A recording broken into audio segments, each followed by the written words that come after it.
If you're asking yourself, what is Python? Well, the answer is that it is a programming language.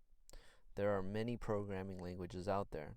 On the one end of the spectrum, we have block programming, stuff that you've seen in Scratch, right, where you connect blocks together to create a program. And on the other end of the spectrum, we have things like C++, Java, Python, right? So these are all different programming languages, and if you go ahead and type into Google programming languages and hit enter, you're going to probably be faced with a list of programming languages that are, longer than 200 different types. And each one has its advantages and disadvantages, and each one was written in such a way that it is supposed to be used for a specific type of application. And if you go ahead and type into Google, is Python easy to learn? You might hit a website that looks a little something like this, and the key phrase here is this one right here. Right? Python is widely considered one of the accessible programming languages to read and to learn. And so, more or less, if you ask 100 programmers, oh, what's the easiest programming language to learn? They would most likely tell you Python is the easiest language to learn.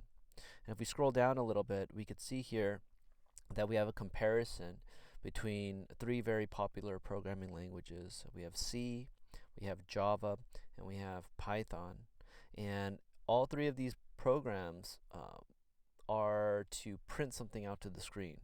Okay, and in Python, we could see here that it takes one line of code. In Java, we can see that it takes 5 lines of code and quite a bit of characters. And in C, we could see it takes 5 lines of code as well. Maybe not so many characters, but I sure would just like to create this program rather than create this program here in order to print something out to the screen.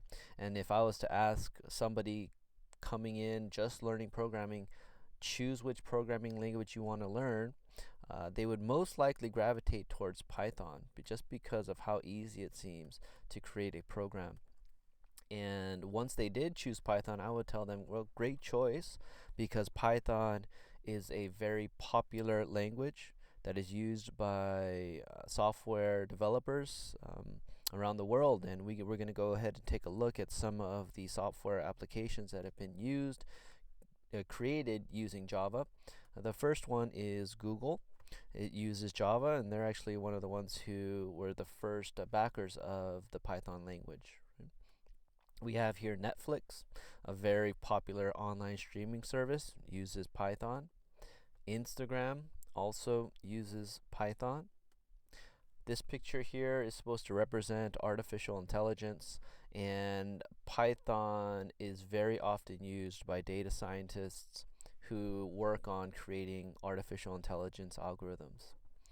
And here is a picture of a college classroom, and colleges around the United States, previous to Python being kind of growing in popularity, used C++ and Java in their introductory programming classes and in their programming classes in general.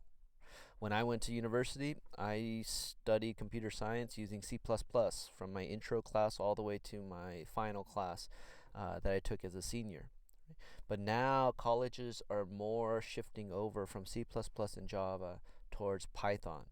Right? Why? It's because it's easy to learn, it's very popular, and it's very powerful.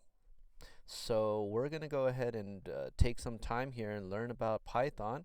And I just want to let you know that your time spent learning Python is not going to be a waste because it's an easy programming language to learn. It's actually going to be preparing you for being successful at the college level if you wanted to take programming classes and continue to study computer science.